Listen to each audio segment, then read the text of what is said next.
Welcome to another episode of Hustle Basketball Talk. I'm joined today by professional forward center Joe Furstinger. Joe, thank you so much for being a part of the show. Thanks for having me, Andrew. Good to be here. Yes, sir. Yes, sir. So first off, growing up in Orange County, what was the basketball scene like for you? And at what age did you really fall in love with the game of basketball? So I grew up in Northern California until I was probably 5, 6. So I started playing there, just on the little hoop, shooting and stuff.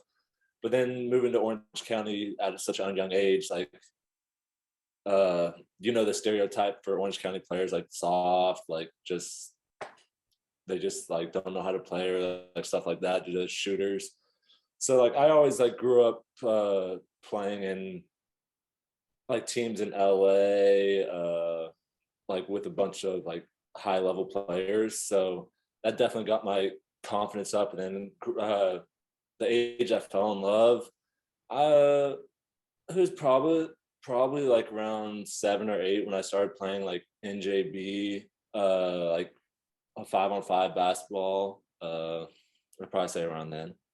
Okay, nice, nice. And then going into high school, playing at Santa Margarita, the same high school that Clay Thompson went to.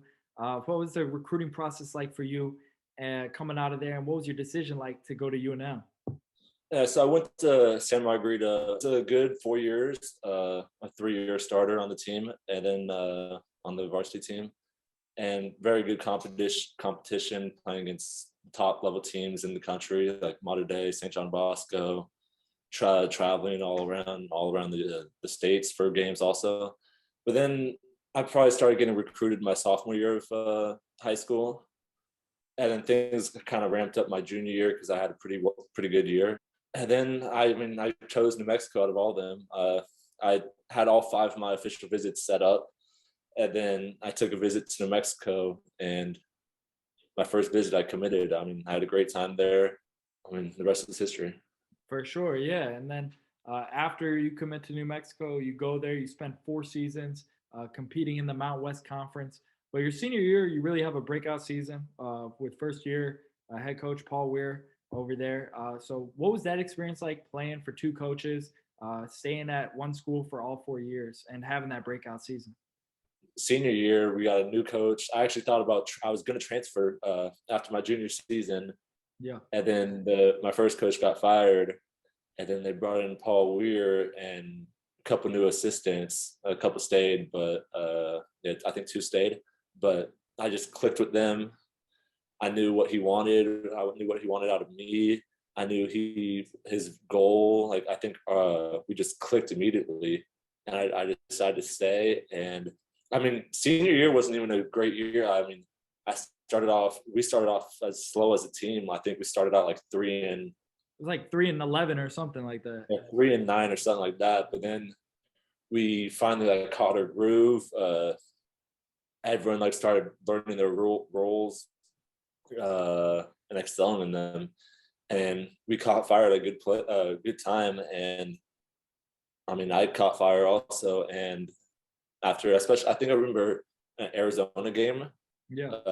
Yeah, we had just a great time, and then we went on a roll in the Mountain West Conference and made it all the way to the championship game of the tournament. And unfortunately, we lost, but Yeah.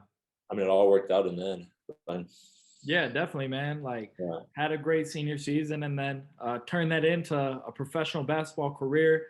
You're going into your 5th year now overseas. What has your first 4 years been like playing overseas? Played in Puerto Rico, Ukraine, Poland, Israel. So playing in different places. What has it been like on and off the court?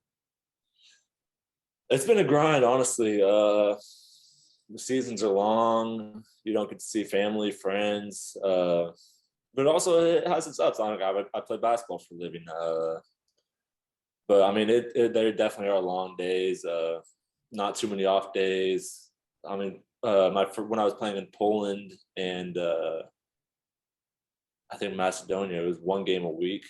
So it's you play every either Friday or Saturday, and then you have a week where you're just practicing. And so it's definitely a grind.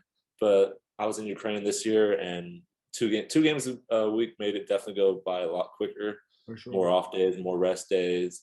Uh, but yeah, it's definitely a grind. It has its ups, but it definitely has its downs also. But I've enjoyed it.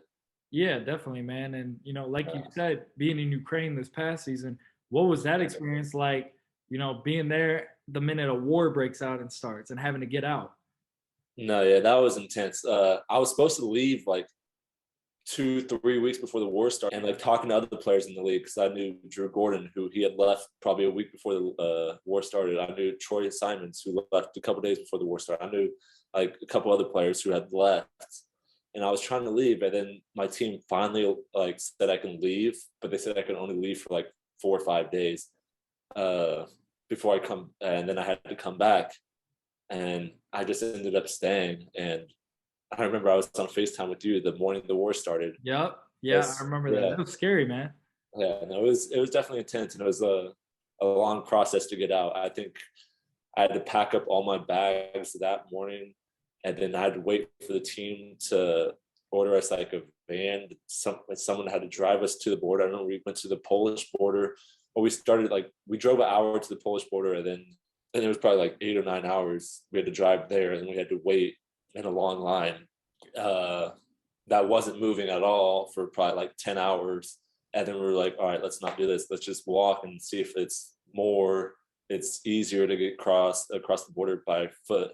So we were at the Romanian Ukrainian border at like midnight in like the winter. So it's like negative, it's like 0 degrees outside. Yeah. And we were outside for probably like 2, 3 hours, and we finally got through. And then had to take a train to Bucharest, and then I stayed there a couple of days, and then flew back to the States before I That's went to Puerto Rico. that's crazy, man. That's it. Yeah, that's intense, bro. That Yeah, is yeah, intense. But like you said, I mean, you went to Puerto Rico after for your last stop, so at least you went from zero yeah, degrees to the beach. So it was yeah, exactly. yeah, a Can't little complain. better. Can't complain about that at all. No, definitely not. And being overseas, as you touched about, right, it can get a bit lonely, and it's a different lifestyle, right? Yeah, Um, exactly. so what's the playing style like too, like overseas? I'd say it's more like structure. Like they have a lot of set plays. Like every team I've been on, I've probably had around like 50 plays. And Yeah, I know more like NBA, G League, it's more like a lot of one-on-one, like look for your own. yeah, And overseas, it's a lot of you have to finish this play till the end. Like don't break plays, don't do this, don't do that. Uh, Sometimes it's even hard to communicate with coaches because they don't speak English. But uh, and then like a lot of the European players, like they're not, obviously not as like athletic or like I'll just say athletic. So they yeah. had to like rely on the set plays to get open shots, to get stats, to like for all that. So it's definitely very different than America, playing in America. And Yeah, 100%, man. Definitely, you have to kind of rely more on your skill and stuff overseas than just like yeah, athletic ability, as you said, right? exactly. And then, what advice would you give to anyone that's considering pursuing a professional career overseas? I mean, I'll say just be persistent. Like coming to work every day.